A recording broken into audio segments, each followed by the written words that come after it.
네, 안녕하세요. 네, 3교시 기술 시간입니다. 지금 저희가 1학년 학생이 한 300명 정도 들어오셔야 되는데 지금 현재 한 80분 정도 들어오셨네요.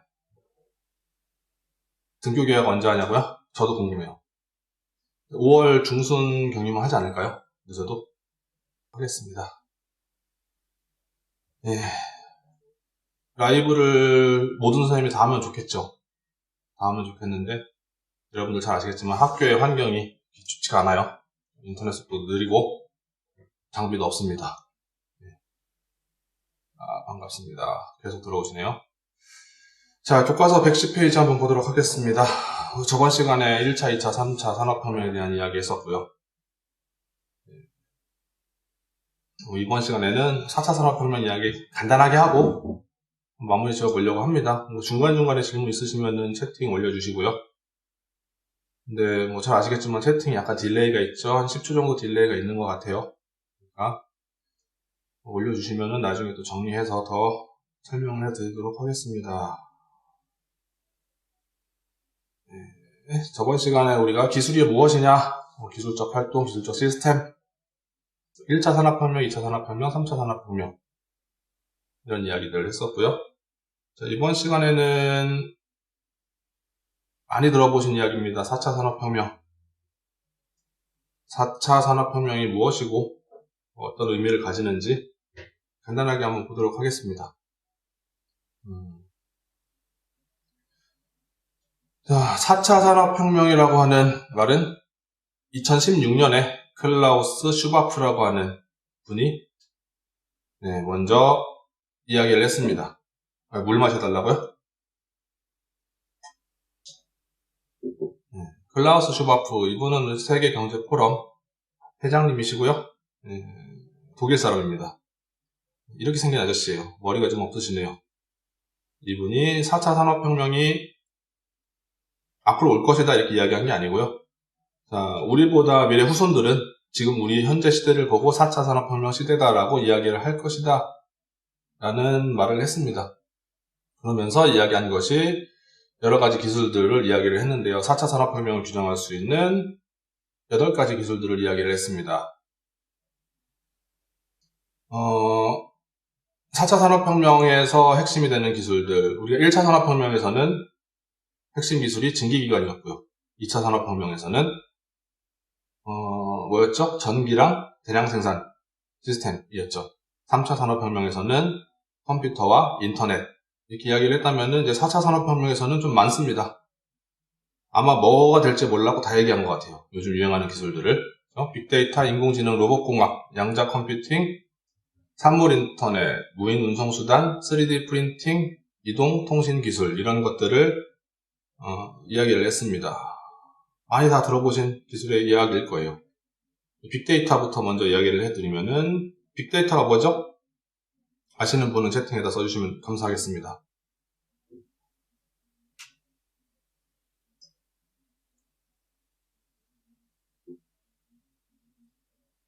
네, 큰 데이터요. 맞습니다. 큰 데이터. 많이 하는 얘기죠. 빅데이터. 빅데이터는 이런 거예요. 우리가 여러 가지 데이터를 사용을 합니다. 대형 정보를 모아서 평균 내고 처리하는 거. 틀린 얘기 아니죠. 여러분들 사용하고 있는 스마트폰 있죠? 혹시 그거 아시나요? 스마트폰에 여러분들이 하루 동안 어떻게 이동했는지가 다 기록이 되고 있다는 거? 찾아보시려면은 안드로이드 스마트폰 쓰시는 분들은 지도 어플 들어가셔서 내가 어떻게 쭉 이동했는지 경로가 쭉 나오는 이런 것들을 볼 수가 있어요. 여러분들의 하루하루 내가 어떤 것들을 이용하는지가 다 기록이 되고 있습니다. 자, 여러분들 개인에 대한 데이터를 스몰 데이터라고 합니다. 작은 데이터.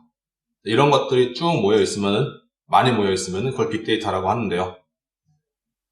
개인 데이터를 쭉 모아서 큰 데이터로 만들고 이걸 좀 통계학적으로 의미 있게 이용할 수 있게 만들어 놓은 가공된 데이터를 빅데이터라고 하죠.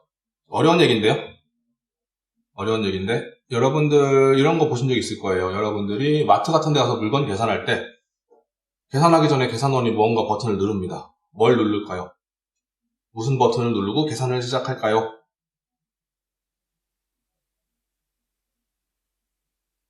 아시는 분 혹시 없으십니까? 전원. 전원 눌러야죠. 전원도 눌러야 되는데, 자, 전원이 들어와 있다고 생각을 한 상태에서 보면은, 계산하기 전에 뭔가 버튼 하나 눌러요. 그걸 누르고, 바코드를 찍기 시작합니다. 알바 해보신 분들, 편의점 같은 데서. 바코드 찍기 전에 누르는 거. 여러분들 마트에서 알바 해보신 분은 없으실 것 같아요. 그죠? 나이가 안 되나요? 네. 뭘 누르냐면은, 여러분들 성별과 나이를 누릅니다. 계산하는 분이 여러분들 얼굴을 한번 쭉 쳐다보고요. 남자구나 또는 여자구나, 또 대략적으로 보이는 나이 이걸 찍어요. 10대냐 20대냐 30대냐 이걸 찍고 나서 계산을 하기 시작합니다. 그 계산해서 뭐 할까요? 어디다 쓸까요? 그렇게 계산하는 거. 이런 식으로 계산을 시작하게 되면 여러분들 개개인에 대한 데이터를 만드는 거죠. 지금 10대 여성이 이런 물건을 산다. 이걸 전국적으로 모으면 어떻게 되죠? 전국적으로 모으면은 거대한 빅데이터가 됩니다. 그래서 지금 우리나라에서는 10대 여성들이 이런 물건을 함께 구매를 하더라. 이거는 10대 여성을 위한 물건이 아니었는데 이걸 함께 구매를 하는구나. 그럼 이런 자료를 모아서 어떻게 이용을 해요? 마케팅에 이용을 하는 거죠. 홍보할 때 이용을 하고요. 또 물건을 진열할 때에도 이런 같이 함께 많이 사는 물건들을 비슷한 곳에다 진열을 해요. 그러면서 우리가 물건을 더 많이 사게 만드는 거, 이런 데다 활용을 합니다. 앞으로 이제 빅데이터가 더 적극적으로 이용이 될 것이다 라고 이야기를 하는 거고요. 그 다음에 또 인공지능 한번 볼까요? 인공지능. 인공지능은 잘 아시죠? 인공지능 하면 떠오르는 거 있죠? 뭐가 떠오르시죠?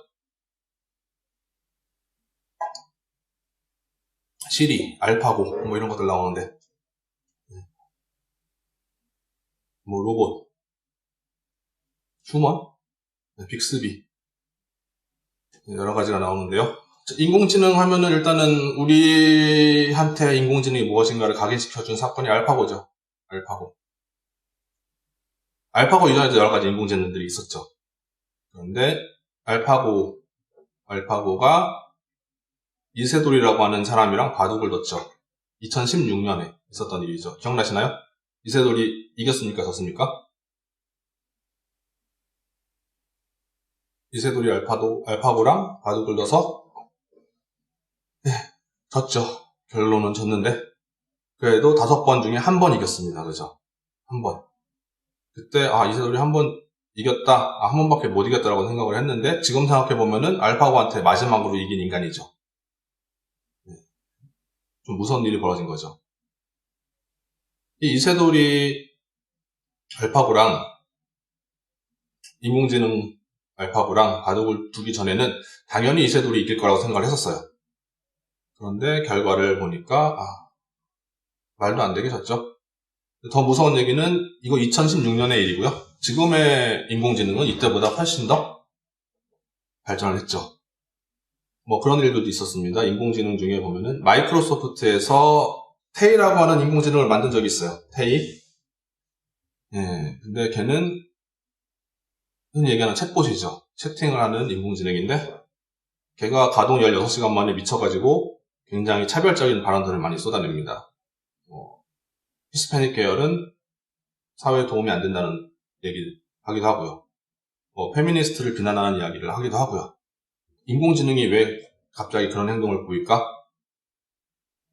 그래서 마이크로소프트에서는 깜짝 놀래가지고 그 인공지능을 가동을 중단시키고 폐기했습니다. 지금은 새로운 다른 인공지능을 개발해서 사용을 하고 있는데요. 이 인공지능이 학습을 할 때, 딥러닝을 할 때, 어떤 세력들이 그 인공지능한테 이상한 말들을 계속 거는 거예요. 그러다 보니까 얘가 세뇌가 돼가지고 그런 이상한 판단들을 내리는 이런 일들도 있었고요. 앞으로 인공지능은 어떻게 발전을 할 것인가 한번 생각을 해보셔야 될 것 같습니다. 자, 그 다음에 로봇입니다. 로봇도 엄청나게 발전을 하고 있어요, 요즘. 최근 한 10년 동안의 로봇의 발전을 보면은 정말 무서운 정도로 빠르게 발전하고 있습니다. 혹시 집에 로봇 갖고 계시는 분들 있으신가요? 우리 집에 로봇이 있다.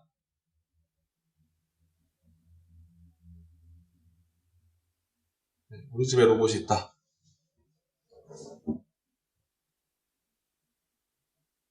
있으시면은 그런 거 있습니다. 로봇 청소기 같은 건 쓰시나요? 로봇 청소기?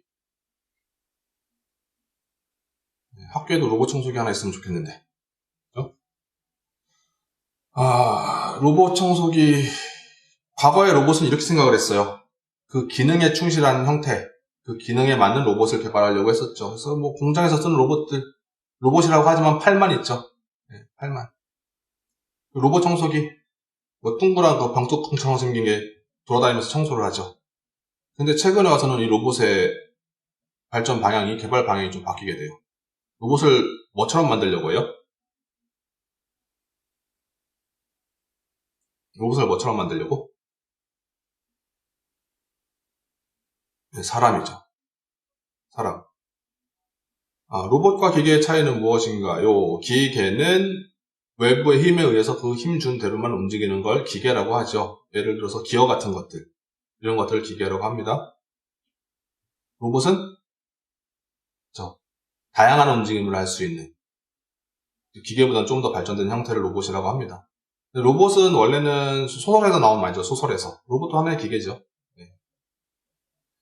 자, 최근에는 로봇을 사람의 모습으로 만들려고 해요. 과거에는 로봇을 그냥 그 목적에 맞게 가장 그 목적을 제대로 수행할 수 있는 형태의 로봇을 만들려고 노력을 했었었는데, 지금은 사람 형태를 만들려고 합니다. 그래도 한 2000년대 초반까지는 로봇 하면은 좀 어려울 것이다. 로봇은 이족보행하는 게 어려울 것이다. 뭐 이런 얘기들을 했었는데, 지금 로봇은 영상 하나 보여드릴게요. 로봇 잠시만요.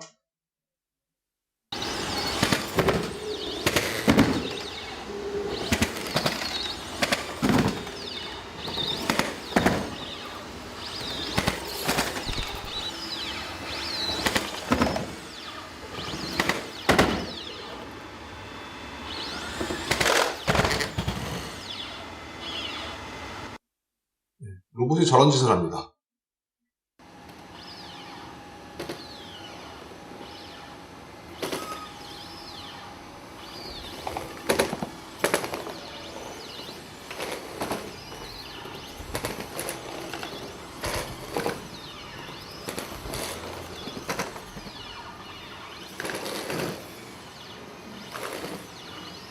자, 뭐 이런 기계 체조 같은 것들도 해요.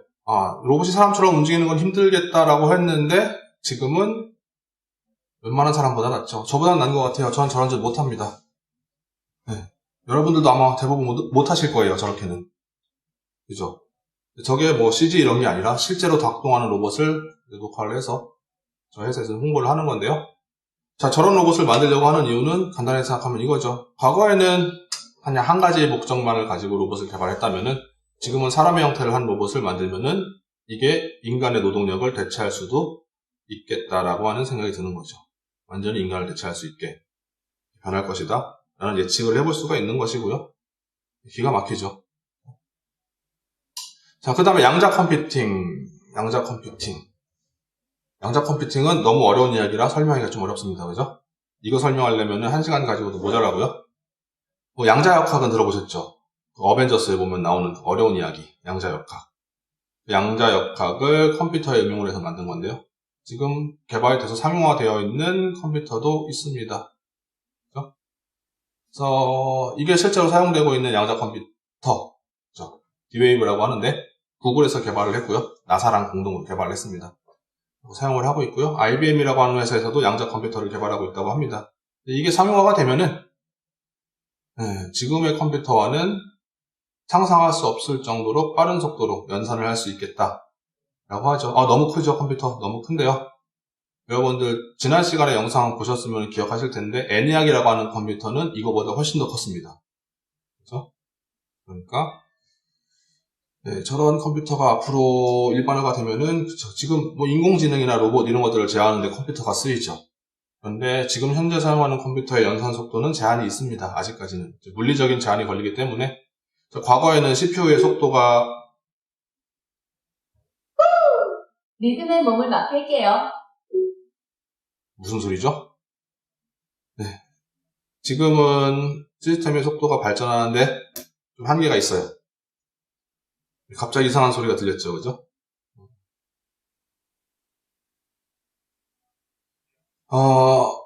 그러니까 코어의 속도를 빨리 하는 대신에 요즘에는 코어의 개수를 늘리는 쪽으로 가죠.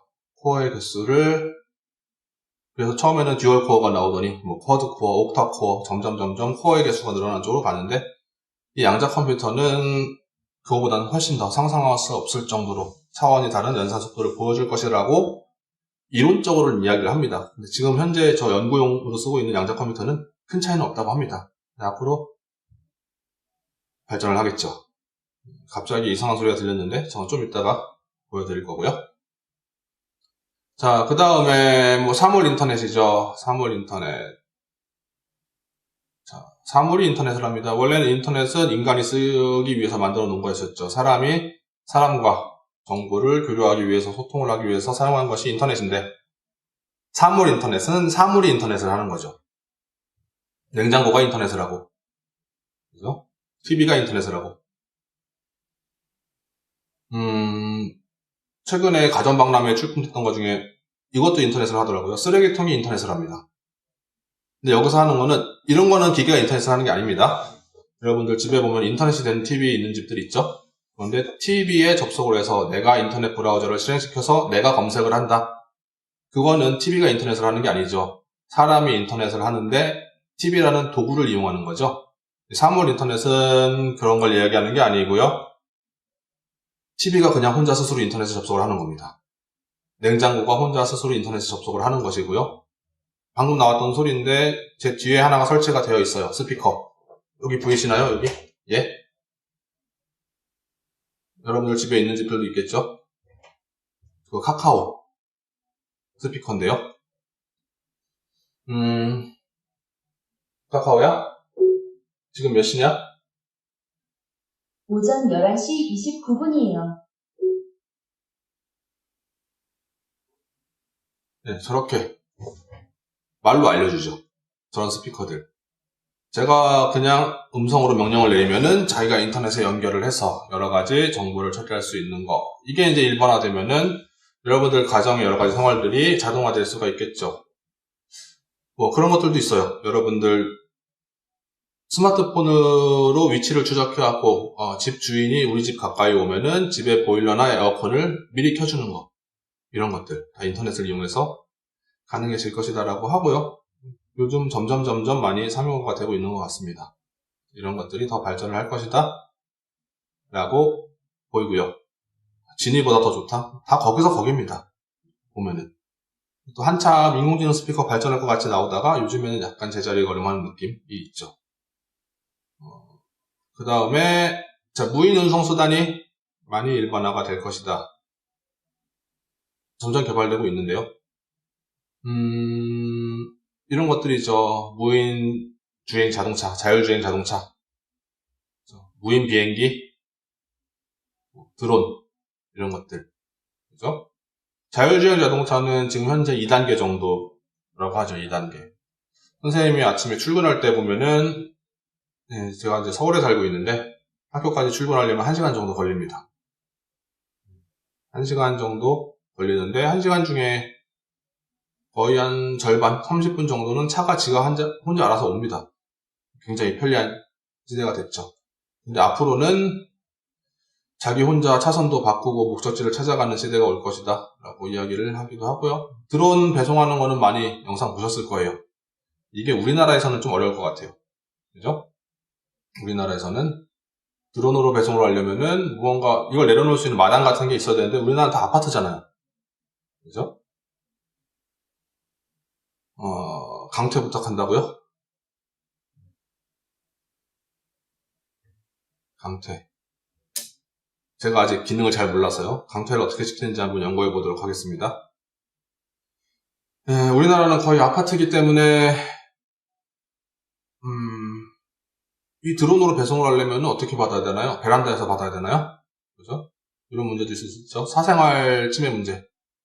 내가 집에서 샤워를 하고 나왔는데 우리 집 거실 앞에 드론이 떠 있다면은 어떻게 해야 되죠? 그죠? 이런 문제들이 좀 해결이 돼야 될 것 같고요. 앞으로 점점 발전이 되면은 아마 여러분들이 성인이 돼서 첫 번째 내지 두 번째 자동차를 살 때에는 한 4단계 자율주행까지 나오지 않았을까. 그런 예상을 해봅니다. 그리고 3D 프린팅이죠. 3D 프린팅.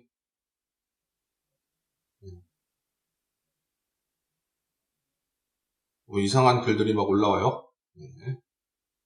근데 이게 녹화가 되고 있다는 걸 좀 기억해 주시고요. 자, 3D 프린터 학교에도 몇 대가 있는 것 같더라고요. 여러분들 중학교 때 보신 적들도 있을 것이고요. 3D 프린터는 지금 이 정도죠. 플라스틱 녹여가지고 도면대로 그걸 출력해주는 정도. 네, 속도가 겁나게 느리죠. 아직까지는 속도가 느려요. 헬파치네. 그냥 이상한 얘기 막 올라오면은 알아서 걸르시고요. 또 이게 또 라이브 재미 아니겠습니까? 그렇죠? 자, 여러분들 3D 프린터가 지금 속도가 너무 느립니다. 하나 가로 세로 30cm 정도 출력하려면 하루 왼종일 걸릴 거예요. 그런데 속도가 점점 빨라지고 있고요. 그죠? 또 이런 것처럼 재료가 뭐 플라스틱 하나만 출력할 수 있는 게 아니고요. 이제 재료가 다양화되고 있어요. 별걸 다 만듭니다. 제일 위에 왼쪽에 있는 사진을 보시면은 저거는 3D 프린터로 건물을 출력하고 있는 거죠. 네, 건물을 만들고요. 또 두 번째로 옆에 나와 있는 거, 뭐 기어박스 같은 거 출력하고 있는 거는 쟤는 금속을 출력할 수 있는 3D 프린터입니다. 네, 이제 금속을 출력하는 3D 프린터가 나왔습니다. 네. 금속을 출력해서 3D 프린터를 한다? 그럼 아마 3D 프린터로 진짜 총도 만들 수가 있을 것 같아요. 그죠? 도면만 있으면은. 그 옆에 나와 있는 거, 이상한 거, 허여멀건한 거 출력하고 있는 거. 저건 세포를 출력하는 겁니다. 그래서 인체 일부를 실제로 살아있는 세포로 출력을 할 수가 있습니다. 지금 출력되고 있는 장면은 귀를 출력하고 있는 거고요. 실제로 귀를 출력해서 귀가 이렇게 다치신 분들한테 이식수술하는 걸 성공을 했다고 하죠. 우리나라에서는 금속 3D 프린터를 이용해서 그죠? 인공뼈를 만들어서 이식수술하는 걸 성공한 사례가 있습니다. 유튜브에서 찾아보시면은 영상 많이 나오고요. 그 밑에 나오는 거는 아까 나왔는데 초콜릿 출력하는 건데요. 음식 출력하는 3D 프린터도 나오고 있죠. 그러니까 이렇게 되는 거죠. 지금 플라스틱만 출력할 수 있는 3D 프린터가 나왔다. 무시할 게 아니라 속도가 더 빨라지고 다양한 재료를 동시에 출력할 수 있는 3D 프린터가 나온다면은 그렇죠. 우리의 생활은 또 완전히 변하게 될 겁니다. 자, 마지막으로 이동통신 기술인데요. 자, 4차 산업혁명의 핵심 기술 중에 하나입니다. 이동통신 기술은 요즘에 나오는 거죠. 5G, 5세대 이동통신. 우리나라에서 세계 최초로 상용화를 했다고 하는데 아직까지 좀 문제가 많은 것 같습니다. 자, 5세대 이동통신이라고 하려면은 여러분들 전송 속도가 기존의 LTE보다도 한 10배 이상 빨라진다라고 이야기를 했었고요. 전송 속도보다 더 중요한 게 있어요. 접속 안정성이라고 하는데 자, 우리가 이런 핸드폰 같은 걸로 이동통신을 이용할 때 제일 짜증나는 것 중에 하나가 갑자기 인터넷 끊기는 거죠. 여러분들 배그 같은 거 게임하다가 갑자기 렉 걸리면은 굉장히 짜증이 나죠. 그죠? 근데 배그 같은 걸 게임을 하다가 렉을 걸려서 인터넷 잠깐 접속이 끊기면은 짜증만 나는 건데요. 예를 들어서 자율주행 자동차 다 인터넷에 연결돼서 네트워크 제어를 하면서 정보를 받을 텐데 자율주행 자동차가 한참 달리고 있는데 인터넷이 끊긴다. 그러면은 캐릭터가 죽는 게 아니라 내가 죽는 거죠. 그죠? 이런 다양한 곳에서 산업 현장에서 이동통신을 활용하기 위해서 5G 기술이 핵심 기술로 떠오르고 있고요. 좀 안타까운 건 이겁니다. 안타까운 거는 우리가 LTE 때, 4G 때에는 전 세계에서 가장 선도하는 나라가 우리나라라고 자부할 수 있었어요. 관련 핵심 특허도 많이 갖고 있었는데 이 5G 관련해서는 이 주도권을 약간 중국한테 뺏긴 느낌이 들기도 합니다. 그래도 뭐 우리나라도 뒤처져 있는 나라는 아니니까요. 자, 이 정도로 이제 4차 산업혁명 이야기를 하고 마무리하려고 하는데요. 우리가 지금 봤던 8가지 기술, 이 기술이 4차 산업혁명이라는 게 아니고 이런 여러 가지 기술들이 이용이 될 것이다. 산업 분야에서. 네, 산업혁명을 이야기하기 위해서는 우리가 생활이 어떻게 변할 것이냐 이것도 중요한데요. 그것보다 산업 현장이 어떻게 변할 것이냐. 자, 이런 기술들이 응용되면은 아까 처음에 봤던 그 독일 아저씨 있죠. 슈바프 아저씨가 했던 이야기 중에 하나가 너입니다. 지금 우리 사회가 어떻게 변할지는 아무도 예측할 수가 없다. 그 누구도 우리 사회가 어떻게 변할 거라고 정확하게 예측할 수는 없지만 가장 확실한 거는 지금 현재와는 다른 사회가 될 것이다 라는 이야기를 하는 것이고요. 그러기 위해서는 지금 현재 떠오르고 있는 이런 기술들을 좀 이해해 볼 필요가 있다 라고 이야기를 하고 있습니다. 자, 그 다음에 교과서 111페이지로 한번 넘어가 볼게요. 111페이지에 보면은 이런 기술이 발달하면서 여러 가지 기술의 분야, 보통 이렇게 이야기를 합니다. 제조, 건설, 수송, 통신, 생명, 정보통신. 빼먹은 거 있나요? 이런 것들, 여러 가지 기술들이 있는데, 과거의 기술은 각각의 분야가 독자적으로 좀 발전이 되었다라고 하면은 지금의 기술은 그렇지가 않다라고 하는 거죠. 여러 가지 기술의 분야가 융합되고 있다. 융합기술의 예를 들어보시려면은 이거죠, 이거. 이게 뭐죠? 스마트폰. 스마트폰. 자, 이런 스마트폰 같은 걸 떠올리시면 돼요. 융합기술이라고 하는 것은. 과거에는 우리가 어떤 한 가지 분야에서 뛰어난 제품을 만들면 성공할 수 있는 시대도 있었죠.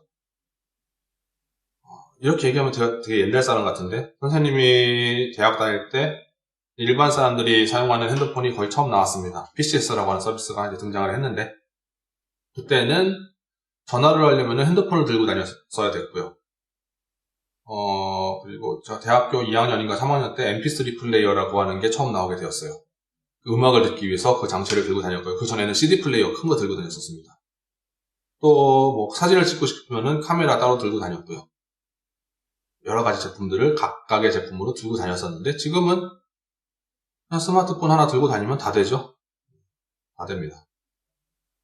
그렇기 때문에 전통적으로 이런 핸드폰을 잘 만들었던 회사들은 사라졌어요. 지금. 여러분 혹시 모토로라라고 하는 회사 아시나요? 얘가 90년대에는 뭐 전 세계를 주름 잡았던 삐삐 스마트폰 이런 거 잘 만들던 회사였는데, 스마트폰이 아니고 핸드폰이죠. 이런 거 잘 만드는 회사였는데 지금은 뭐 망해가지고 이 회사에 팔리고 저 회사에 팔리고 이런 상황이 되어 있었고요. 90년대에 회사가 부도날 것 같이 막 위기에 몰렸었고 법정 관리까지 들어갔었던 회사가 애플이라고 하는 회사죠. 지금은 뭐 전 세계 산업을 주도하는 회사가 됐죠. 이런 것들 보시면은 이게 융합이구나. 한 가지가 아니고 여러 가지 기술이 함께 발전을 하는구나를 볼 수가 있고요. 자, 기술이 이제 이렇게 변하고 있다. 그림으로 되어 있죠. 과거에는 사람이 자동차 공장에서 직접 공장에서 조립을 이렇게 하는 모습을 보여주는데 지금의 공장은 생산 형태는 그때랑 비슷합니다. 생산 형태는 그때랑 비슷하고요. 그 대신에 사람이 아니고 로봇이 저기 서서 여러 가지를 제어하면서 생산을 하고 있습니다. 실제로 자동차 공장 견학 가보신 분들은 아실 텐데 공장 내부에 사람이 그렇게 많이 없습니다. 대부분의 공정들이 로봇을 이용해서. 자, 이게 어떻게 융합기술이 되는 거죠? 과거에는 제조 관련된 기술 하나만 잘 발달이 되어 있으면 이런 것들이 통제가 됐었을 거예요. 생산 같은 것들이. 근데 지금은 여러 가지 로봇을 사용하면서 전체적인 공정을 관리하다 보니까 공장에 굉장히 고도의 정보통신 기술이 도입이 되게 되고요. 로봇공학이 도입이 되게 될 겁니다. 앞으로는 아예 사람이 없는 공장도 생길 거라고 예측을 하고 있어요. 우리나라에서도 작년에 최초의 스마트 공장이 문을 열었다는 뉴스를 본 적이 있는데요. 자, 공장에서 사람이 사라지면 어떤 일이 발생이 될까요? 일단은 뭐 일자리가 사라지는 문제도 있을 거고요. 그것보다 더 중요한 건 이거죠. 생산의 시간이 제약이 없어집니다. 근데 아직 이렇게 생각하시면 돼요. 저기 기업 하시는 분들은 원숭이가 사람보다 일 잘한다고 이야기를 할 거면은 원숭이가 사람보다 만약에 일을 잘한다라고 하면은 사람 다 자르고 원숭이 쓸 놈들이다라고 이야기를 하죠.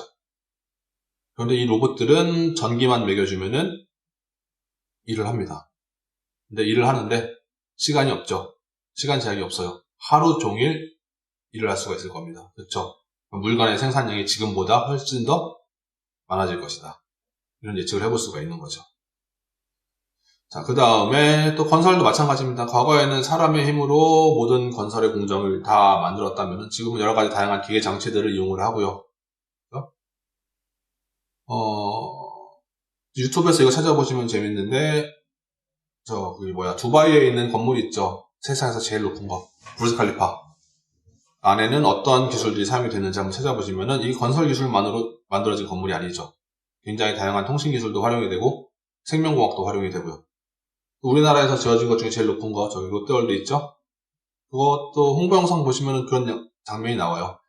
그걸 짓기 위해서 측량을 하는데 그렇죠. 너무 높기 때문에 사람이 측량을 할 수가 없으니까 인공위성을 이용해서 측량을 했다. 그래서 오차를 잡아가면서 건설을 진행했다. 이런 내용들이 나오거든요. 마찬가지입니다. 여러 가지 건설 기술 분야에서도 여러 가지 기술이 같이 융합이 된다. 라고 이야기를 할 수가 있고요. 자, 그 다음에 뭐 수송기술 분야인데요. 과거에 이런 증기기관차, 증기기관차가 달릴 때 저런 모습을 볼 수 있었는데 지금은 뭐 KTX 타면은 서울에서 부산까지 2시간 반이면 가죠. 굉장히 빠른 속도로 달려갈 수가 있는데 저게 가능해지기 위해서는 여러 가지 그렇죠. 동력에 대한 기술만 발전을 해서는 저게 불가능합니다. 에너지를 어떻게 공급해 줄 것이냐에 대한 문제도 해결이 돼야 되고요. 또 저렇게 빠른 속도로 달려도 멀쩡할 수 있는 선로를 만들 수 있어야 되겠죠. 재료공학도 발전이 돼야 됩니다. 여러 가지 다양한 분야들이 또 종합이 돼야지만 저런 발달이 가능하다. 요즘에는 KTX 타면은 실내에서 와이파이도 잘 되더라고요. 그죠? 자, 마지막으로 뭐 통신기술의 변화인데요. 왼쪽에 나와 있는 거는 1950년대, 60년대 생각하시면 됩니다. 그때는 저희가 이렇게 전화를 걸기 위해서 전화기를 들면은 처음에 초창기 전화기는 버튼도 없었죠. 전화기를 들면은 저기 전화국이라고 하는 데서 교환원이라고 하는 사람이 있어요. 그 사람이 받아가지고 스위치를 바꿔 꽂아가지고 다른 사람한테 연결해주는 이런 형태의 전화기가 있었다면 지금은 뭐 영상통화 하는 거죠. 영상통화. 지금 제가 여러분한테 이렇게 수업을 할 수 있는 것도 정보통신기술의 발달이다 라고 이야기를 할 수가 있을 거예요. 매년 나오는 이야기, 이런 미래의 기술 이야기 나올 때마다 그런 얘기 있었어요. 머지않은 미래에는 여러분들은 집에서 수업을 듣고 인터넷을 통해서 수업을 하는 시대가 올 것이다 라고 했는데 이게 이렇게 빨리 올 줄은 몰랐죠. 그죠? 자, 이런 것들 내용 한번 간략하게 한번 짚어봤고요.